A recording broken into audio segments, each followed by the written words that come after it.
20 तारेचा धक्का लागून 12 वर्षीय चिमुकल्याचा दुर्दैवी मृत्यू।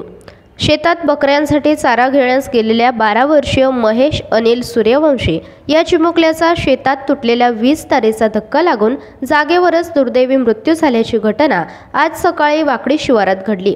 या घटनेत मुलाचे वडील देखील थोडक्यात बचावले। बापाच्या डोळ्यादेखत मुलाचा मृत्यू झाल्याचा हृदय पिळवटून टाकणाऱ्या या घटनेची बातमी वाऱ्यासारखी गावात पोहोचली। सदर घटनेबद्दल सर्वत्र हळहळ व्यक्त होत आहे। योगायोगाने त्याचवेळी एका अंत्यविधीसाठी आमदार मंगेश चव्हाण हे वाकडी गावात आले होते। आमदार चव्हाण यांना या घटनेची माहिती मिळताच त्यांनी तात्काळ क्षणाचाही विलंब न करता घटनास्थळ गाठले।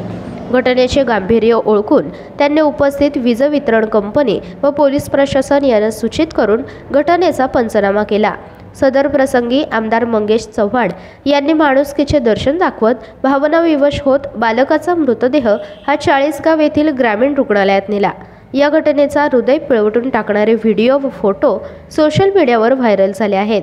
वाकडी गाव हे आमदार यांच्या मामाचे गाव असल्याने त्यांचे या गावाशी वेगळे नाते आहे। आमदार यांच्या माणुसकीचे दर्शन या निमित्ताने पुन्हा एकदा झाले। मयताच्या कुटुंबियांना जास्तीत जास्त मदत मिळवून देणार आमदार मंगेश चव्हाण। झालेली घटना अतिशय दुर्दैवी असून यात जे कोणी दोषी आढळतील त्यांच्यावर कार्यवाही करण्याच्या सूचना आमदार मंगेश चव्हाण यांनी यावेळी दिल्या। महेशच्या दुर्दैवी मृत्यूने सूर्यवंशी कुटुंबावर जो दुःखाचा डोंगर कोसळला आहे, जे नुकसान न भरून निघणारे आहे। मात्र वीज वितरण कंपनी व प्रशासनाकडून तसेच वैयक्तिक पातळीवर जास्तीत जास्त मदत मयताच्या कुटुंबियांना मिळवून देण्याचे आश्वासन यावेळी आमदार चव्हाण यांनी केले।